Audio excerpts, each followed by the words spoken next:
Welcome to the Sound Doctrine Telecast. स्वस्थ सिद्धांत प्रसारण में आपका स्वागत है। Praise God for the Holy Bible. पवित्र बाइबल के लिए परमेश्वर की स्तुति हो। The purpose of this program is twofold. इस कार्यक्रम का उद्देश्य दो बातों में बता सकते हैं। Number one, to help you escape the floods of false doctrine. पहली बात तो ये कि झूठी शिक्षाओं की जो बाढ़ आई है उससे आपको बचा लें। Number two, to enable you to embrace the sound doctrine of God's Word. और दूसरा ये है कि परमेश्वर के वचन में जो खरा उपदेश है उससे आप ग्रहण कर सको। Under God, I prepared 200 corrective Bible lessons from the beginning of Christian life to the end of physical life. परमेश्वर के अनुग्रह से मैंने मसीही जीवन के शुरुआत से लेकर शारीरिक जीवन के अंत तक सुधारने वाली 200 पाठों को तैयार किया है। I taught these 200 lessons in a weekly telecast from 2008 to 2013 from English to Tamil. और सन 2008 से 2013 के बीच में साप्ताहिक प्रसारण के दौरान अंग्रेजी से तमिल में इन बातों को मैं सिखाता रहा हूं। I always preach and teach in English with simultaneous vernacular translation. और मैं अक्सर अंग्रेजी से वहां की स्थानीय भाषा के अनुवाद के साथ में इन बातों का प्रचार और शिक्षा देता आया हूं। But now God has guided me to make these lessons available to you directly in Hindi. परंतु अब परमेश्वर ने मेरा मार्गदर्शन किया है कि मैं इन पाठों को सीधे आपके लिए हिंदी में ला सकूं। But I cannot speak Hindi. परंतु मैं हिंदी बोल नहीं पाता हूं। But I have my friend here, Mr. Sudhanshu Kadam, who will teach these lessons to you on my behalf in Hindi. परंतु यहां मेरे साथ में मेरे मित्र भाई सुधांशु कदम हैं जो मेरे बदले आपको इन्हीं पाठों को हिंदी में सिखाएंगे। Here is Brother Sudhanshu Kadam. God bless you.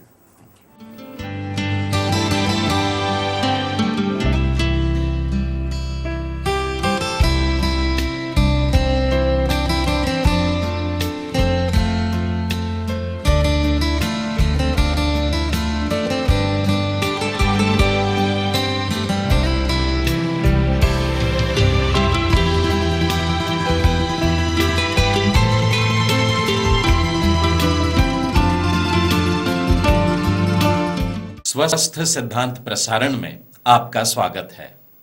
परमेश्वर पिता की स्तुति हो कि इस कार्यक्रम के द्वारा हम लगातार अपने जीवन में सुधारने वाली शिक्षा को ग्रहण कर पा रहे हैं। इस कार्यक्रम के उद्देश्य को दो वाक्यों में कह सकता हूं। पहला तो यह कि लोगों को झूठी शिक्षाओं की बाढ़ से बचा लेना, और दूसरा ये कि परमेश्वर के पवित्र शास्त्र बाइबल पर आधारित खरे उपदेश पर आपको स्थापित करना। अब तक हम लोगों ने 17 अलग अलग विषयों पर मनन किया है और हमारे शीर्षक इस प्रकार से रहते हैं: प्रार्थना कैसे ना करें, मनन कैसे ना करें, दान कैसे ना करें, योजना कैसे ना बनाएं, सहभागिता कैसे ना करें, और हर शीर्षक में कैसे न करें कैसे ना करें कह करके कुछ नकारात्मक दृष्टिकोण आता है। आज एक नई श्रृंखला आरंभ करने से पूर्व ही मैं इसी बात को फिर दोहराना चाहता हूं कि हम लोग यह नकारात्मक दृष्टिकोण क्यों रखते हैं। प्रभु यीशु मसीह की शिक्षाओं को यदि आप गौर से देखें, जैसे पहाड़ी उपदेशों में देखें, मत्ती के 6वें अध्याय में देखें, यीशु जब प्रार्थना पर शिक्षा दे रहे थे, दान पर शिक्षा दे रहे थे, उपवास पर दे रहे थे, तो पहले उन्होंने यह सिखाया कि कैसे नहीं करना है और उसके बाद में उन्होंने सही शिक्षा दी। इसीलिए जरूरी है कि पहले ही हम लोगों ने अपने जीवन में जो गलत बातें ले ली हैं उनको निकालकर दूर करना होगा। पिछले सप्ताह हम लोगों ने अगुवाई इस विषय पर 10वां पाठ सीखा था। आज से हम एक नया विषय आरंभ करने जा रहे हैं। यह 18वां विषय है दुख, शोक। और हर बार की तरह हम लोगों के शीर्षक इस प्रकार से रहेंगे कि दुख कैसे न मनाए, हाउ नॉट टू सॉरो। आरंभ करना चाहता हूं इस संसार के सबसे बुद्धिमान व्यक्ति के एक कथन से। राजा सुलेमान की बात कर रहा हूं और मैं आपका ध्यान सबोपदेशक के 2 अध्याय में और उसके 22वें और 23वें वचन की ओर ले जाना चाहता हूं। मेरे साथ आप भी पवित्र शास्त्र खोल करके देखें। यहां पर यूं लिखा है कि मनुष्य जो धरती पर मन लगा लगा कर परिश्रम करता है, उससे उसको क्या लाभ होता है, और उसके सब दिन तो दुखों से भरे रहते हैं और उसका काम खेद के साथ होता है और रात को भी उसका मन चैन नहीं पाता। गौर करिएगा कि सारा दिन दुख से भरा है, उसके काम में भी खेद लगा हुआ है और रात में भी चैन नहीं मिलता है। हां प्रियो, इस संसार में ऐसा कोई भी शख्स नहीं, कोई व्यक्ति नहीं है जो अपने जीवन में दुख न उठा रहा हो।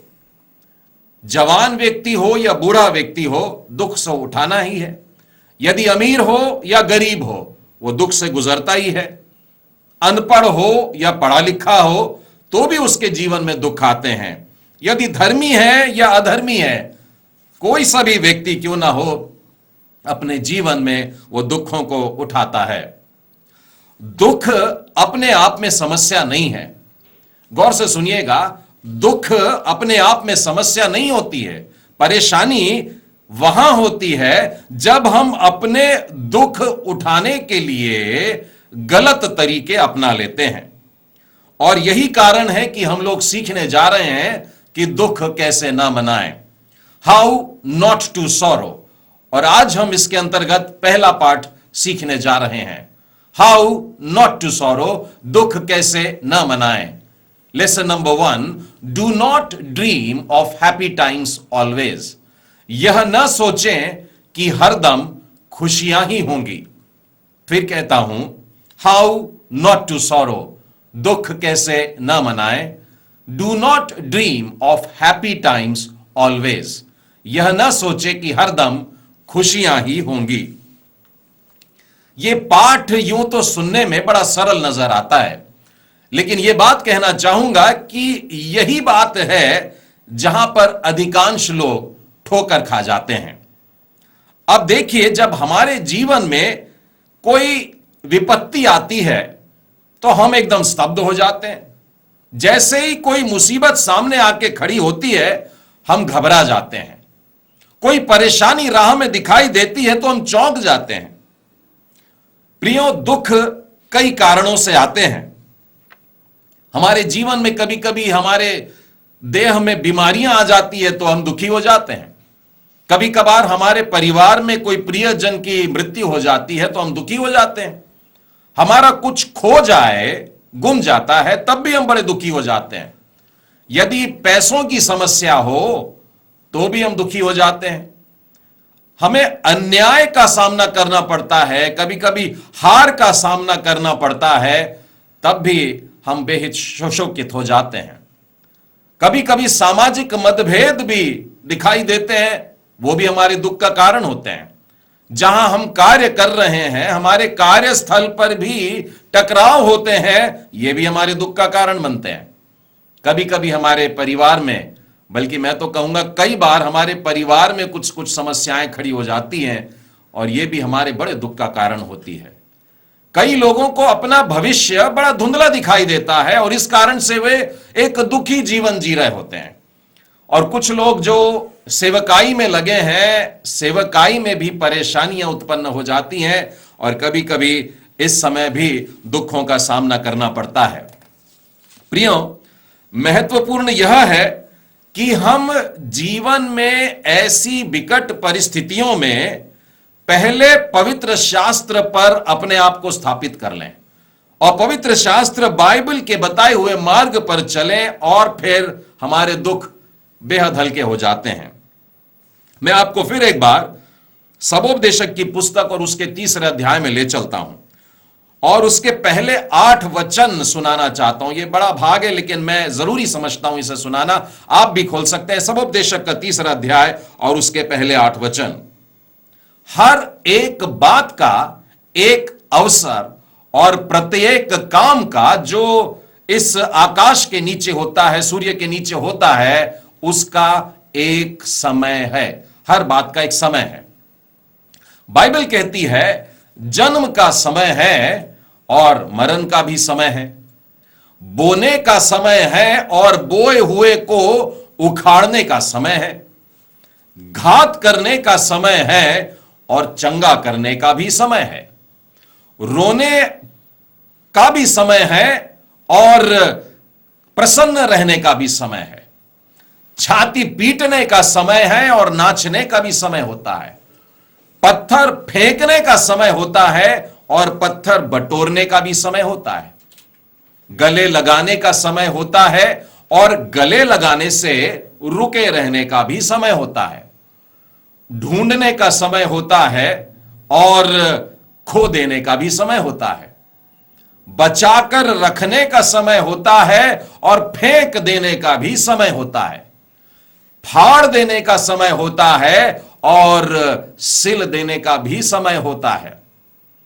चुप रहने का भी समय होता है और बोलने का भी समय होता है, प्रेम करने का समय होता है और प्रेम न करने का भी समय होता है, लड़ाई करने का समय होता है और मेल मिलाप करने का भी समय होता है। प्रियो, इन सारी बातों का जो सारांश है यह हमें 3रे अध्याय के 11वें वचन में मिलता है। उसने सब कुछ ऐसा बनाया कि अपने अपने समय पर वे सुंदर होते हैं। परमेश्वर ने सब कुछ रचा है। सुख की बातें हैं, दुख की बातें हैं, लेकिन सब कुछ इस तरीके से जमा के रखा है कि अपने अपने समय में सब बहुत अच्छे लगते हैं। प्रियो, साधारणतः हम लोग इस वचन को केवल अच्छी बातों के लिए उपयोग में लाते हैं। यह वचन हम तब याद करते हैं जब कुछ अच्छा बढ़िया सा हो रहा है कि परमेश्वर ने अपने समय में बड़ी सुंदर बात की। लेकिन सबोपदेशक का यह अध्याय हमें स्पष्ट करता है कि परमेश्वर जो सुख का देने वाला है वो दुख का देने वाला है। सुख और दुख आसपास लगे हुए हैं और परमेश्वर इन सारी बातों को बड़े सुंदर समय में होने देता है। मैं आपको 12वें और 13वें वचन में भी ले जाना चाहता हूं और यह बताना चाहता हूं कि बाइबल हमसे कह रही है कि प्रत्येक परिस्थिति में आनंदित रहना है। 12वां वचन, मैंने जान लिया है कि मनुष्य के लिए आनंद करने और जीवन भर की भलाई करने के सिवा और कुछ भी अच्छा नहीं, और यह भी परमेश्वर का दान है कि मनुष्य खाए पिए और अपने सब परिश्रम में सुखी रहे। परमेश्वर की इच्छा यह है कि इन सारी बातों में हमें प्रसन्न रहना है और खुश रहना है। प्रियो, आप चकित हो जाएंगे यदि मैं इस बात को कहता हूं कि समस्या से अधिक परेशानी इस बात की होती है कि लोग हमारे बारे में क्या सोचेंगे। दुख के कारण हम इतने दुखी नहीं होते हैं जितना इस बात पर दुख होता है कि हम पर विपत्ति आई है, लोग क्या सोच रहे होंगे, और वो लोगों का हमें दुख में और दबाती चली जाती है। हम यह बात भूल जाते हैं कि मनुष्य का जन्म हुआ ही इसलिए है कि वो मुसीबत में से गुजरे। अय्यूब की पुस्तक खोलिएगा और उसके 14वें अध्याय में आइए और उसका पहला ही वचन देखिए क्या कहता है। 14वां अध्याय और पहला वचन, मनुष्य जो स्त्री से उत्पन्न होता है वह थोड़े दिनों का और दुख से भरा रहता है।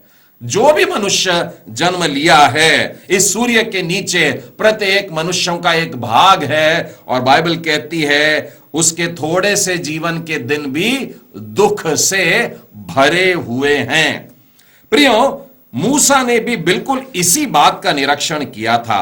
मैं आपको भजन संहिता के 90वें अध्याय में लेकर के चलना चाहता हूं और यह अध्याय के आरंभ में देखिए क्या लिखा है। परमेश्वर के जन मूसा की प्रार्थना। भजन संहिता 90 जो है यह मूसा की प्रार्थना है और उसके लिए लिखा है यह परमेश्वर का जन है। अब मैं आपको 90वें अध्याय का 10वां वचन पढ़कर बता रहा हूं, हमारी आयु के वर्ष 70 तो होते हैं, और चाहे बल के कारण 80 भी हो जाएं, तो भी उनका घमंड केवल कष्ट और शोक ही शोक होता है। हमारी आयु चाहे कितनी भी लंबी क्यों ना हो जाए, मूसा की इस प्रार्थना में हम ये पाते हैं कि वो कह रहा है ये तो दुखों से भरा जीवन है। अब आप मुझे इस प्रश्न का जवाब दीजिए, क्या मूसा विश्वास में कमजोर था? क्या वो परमेश्वर की पहचान में कमजोर था? ऐसा बिल्कुल नहीं है। परमेश्वर ने मूसा से तो इस तरीके से आमने सामने बात किया जैसा और किसी से भी नहीं किया है, लेकिन फिर भी मूसा इस बात को स्पष्ट कर रहा है, अपनी प्रार्थना में इस बात को रखता है कि मनुष्य का जीवन दुखों से भरा हुआ है। और यही आज का हमारा पाठ भी है कि ऐसा ना सोचे कि हमारे जीवन में हमको लगातार खुशियां ही मिलते रहेगी। लेकिन फिर भी मूसा की इस प्रार्थना में मैं 15वें वचन में देखता हूं कि वो सुख और दुख के बीच में एक संतुलन बनाए हुए रखना चाहता है। 15वें वचन में देखिए क्या लिखा है, जितने दिन तूने हमें दुख दिया है, परमेश्वर से प्रार्थना है कि हे परमेश्वर, जितने दिन तू हमें दुख देता आया और जितने वर्ष हम क्लेश भोगते आए हैं, उतने ही वर्ष हमको आनंद दे। सुख और दुख के बीच में यह संतुलन की बात कर रहे हैं। हम लोगों का जो जीवन है यह सुख और दुख के बीच में ही चलता रहता है। प्रियो, यदि पुराने नियम में आप अन्य प्रभु के संतों को भी देखेंगे तो आप पाएंगे उन्होंने भी सुख और दुख के बीच के इस संतुलन को समझ लिया था। मैं आपको विलाप गीत की पुस्तक में लेकर के चलना चाहता हूं, उसके 3 अध्याय के 38वें वचन में देखिए क्या लिखा है, विपत्ति और कल्याण क्या दोनों परम प्रधान की आज्ञा से नहीं होते? यानी सुख जो आ रहा है परमेश्वर की दे रहा है, और हमारे जीवन में विपत्ति भी जो आ रही है यह भी हमको परमेश्वर की ओर से प्राप्त हो रही है। दोनों परम प्रधान की आज्ञा से ही होते हैं। यदि आप सबोपदेशक की पुस्तक में आए मेरे साथ और उसके 7वें अध्याय और उसके 14वें वचन में देखिए, सुलेमान भी बिल्कुल इसी बात को सामने रखना चाहता है कि सुख के दिन सुख मान। कहने का मतलब तेरे आनंद के दिन चल रहे हैं तो खूब आनंद ले ले, लेकिन आगे लिखा है और दुख के दिन सोच, क्योंकि परमेश्वर ने दोनों को एक ही संग रखा है। परमेश्वर ही है जो सुख और दुख दोनों को हमारे जीवन में दे रहा है। आगे लिखा है, जिससे मनुष्य अपने बाद होने वाली किसी बात को ना समझ सके। वो सुख और दुख एक के बाद एक इस प्रकार से उसके जीवन में लगा हुआ है।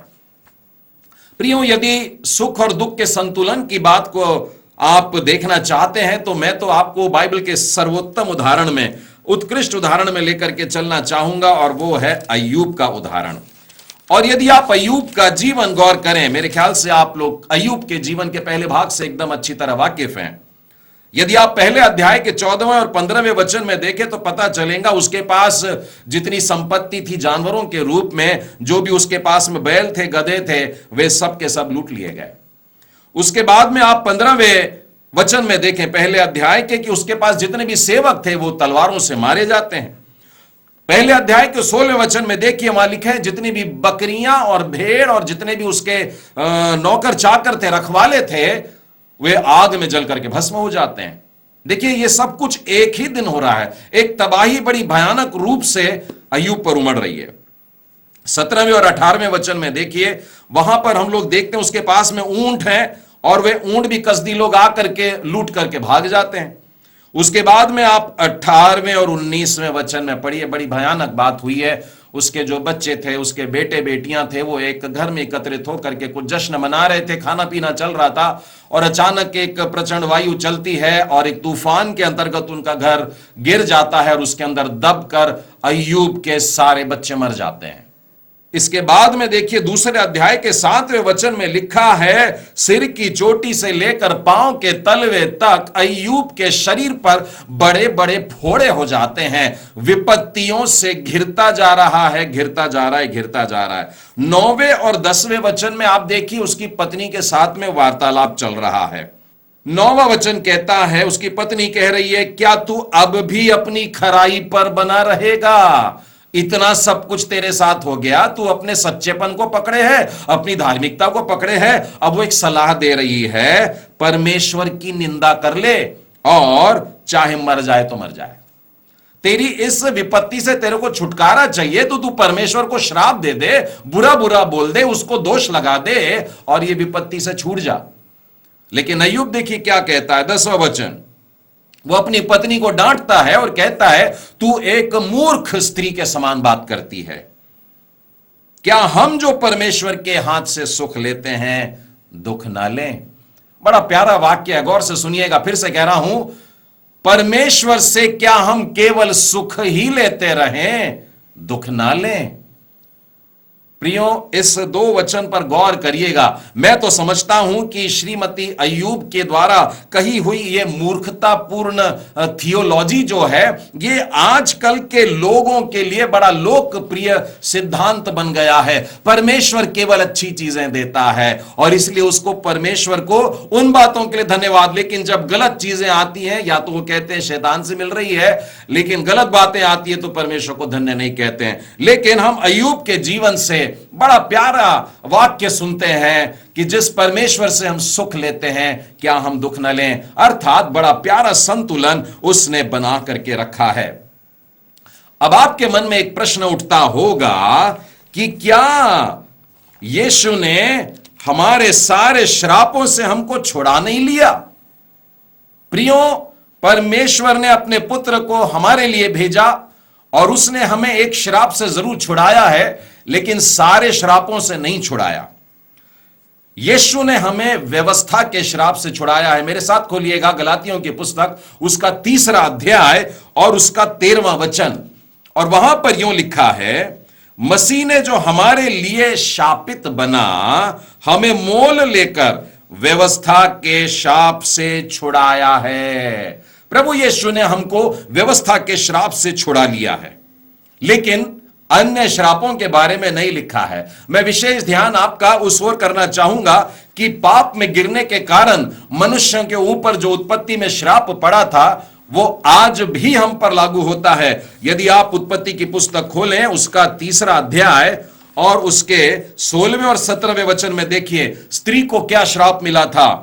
परमेश्वर कहता है, स्त्री से मैं तेरी पीड़ा और तेरे गर्भवती होने के दुख को बहुत बढ़ाऊंगा, तू पीड़ित होकर बालक उत्पन्न करेगी। और आज के दिन तक ये श्राप हम पर लागू है, ये दुख होता है। और जब भी एक स्त्री के लिए जन्म देने का समय आता है तो वो बेहद दुख से गुजरती है, कष्ट से गुजरती है। उसी तरह से पुरुष को क्या श्राप दिया?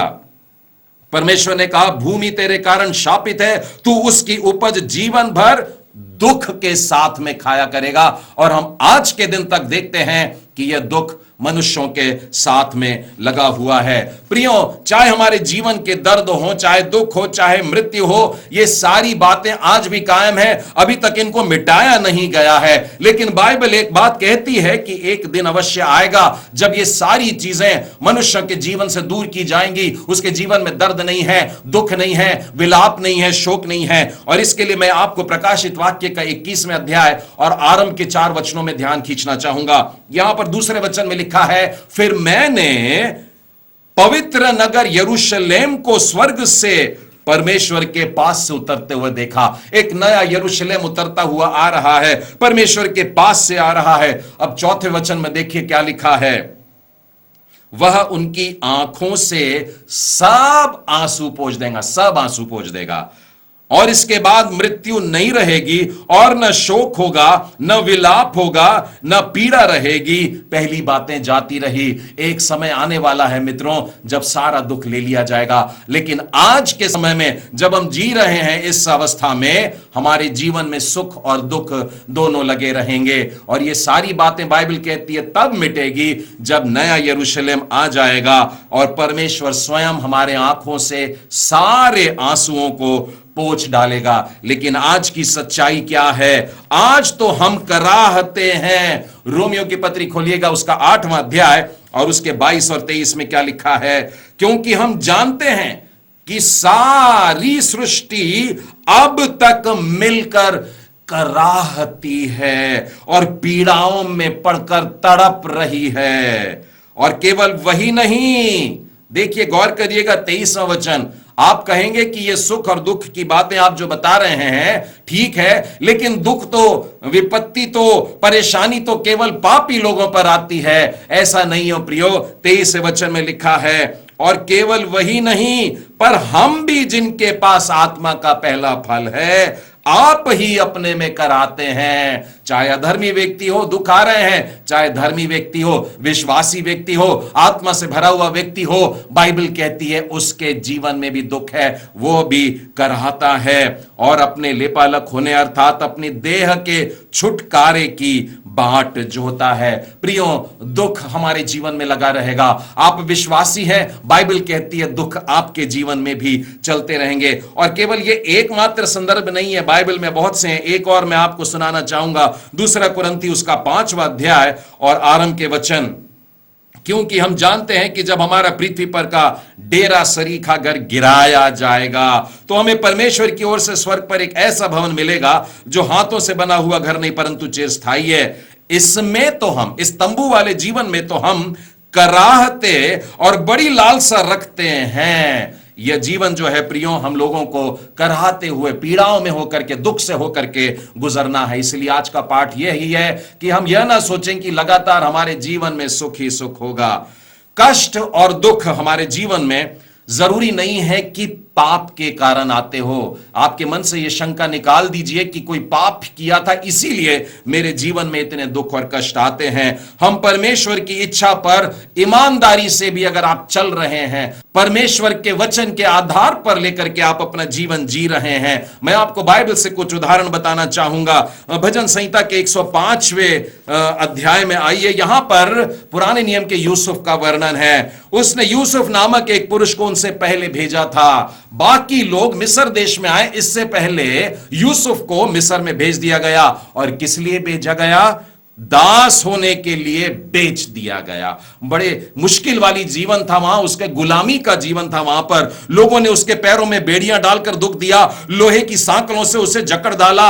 19वां वचन कहता है, जब तक कि उसकी बात पूरी ना हुई तब तक यहोवा का वचन उसे कसौटी पर कसता रहा। यूसुफ के जीवन में बड़ी भयानक तकलीफों से उसको गुजरना पड़ा। प्रियो, परमेश्वर ने हमें एक आसान और सरल जीवन देने का वायदा नहीं किया है। हम भले कामों के लिए है, दूसरों के जीवन में सुख लाने के लिए है, लेकिन यूसुफ का जीवन देखिए, खुद होकर के दुखों से गुजरा और कहता है परमेश्वर ने मेरे जीवन में यह किया ताकि मैं तुम लोगों के सुख का कारण बन जाऊं। आपके जीवन में अगर दुख आते हैं प्रियो, तो उसको दूसरों की खुशी के लिए ले लें। मैं आपको यशायाह नबी की पुस्तक उसके 43वें अध्याय के 2 वचन में से बताता हूं, जब तू जल में होकर के जाए मैं तेरे संग रहूंगा, और जब तू नदियों से होकर चले तो तुझको डुबा नहीं सकेंगी। जब तू आग से होकर के गुजरेगा तो उसकी आंच तुझे नहीं लगेगी और उसकी लौ तुझको जला नहीं पाएगी। गौर से सुनिएगा, तुम जल में से होकर जा रहे हो, डूबने के लिए नहीं, नदियों से होकर के जा रहे हो, लेकिन बाइबल का परमेश्वर कहता है मैं तेरे साथ रहूंगा। आग में भी तू होकर के चले तो मैं तेरे साथ रहूंगा। हमारा वो परमेश्वर है जो हमारे दुखों में, हमारे कष्टों में हमारे साथ में रहता है। आप मत्ती के पहले अध्याय और उसके 23वें वचन में देखिए, वहां लिखा एक कुंवारी गर्भवती होगी और एक बालक को उत्पन्न करेगी और उसका नाम इम्मानुएल रखा जाएगा। उस नाम का अर्थ है परमेश्वर हमारे साथ है। कितना अद्भुत कि हमारे जीवन में परमेश्वर हमारे साथ में चल रहा है। प्रियो, यही महत्वपूर्ण बात को आप बांध करके रखिएगा कि चाहे आप किस अवस्था से क्यों ना जा रहे हो, चाहे कैसी विपत्ति से क्यों ना जा रहे हो, जॉन वेस्ली ने भी यही कहा था, याद रखना सबसे महत्वपूर्ण बात यह है कि परमेश्वर आज भी हमारे साथ में है। प्रियो, इसीलिए सुखमय दिनों की लालसा हमको नहीं करनी है, परंतु प्रभु में हम लोगों को सदैव आनंदित रहने का है। आज का पाठ हमसे यही सिखा रहा है, हाउ नॉट टू सॉरो, दुख कैसे न मनाएं। Do not dream of happy times always, यह न सोचें कि हरदम खुशियां ही होगी। परमेश्वर पिता आप सबों को आशीष दे।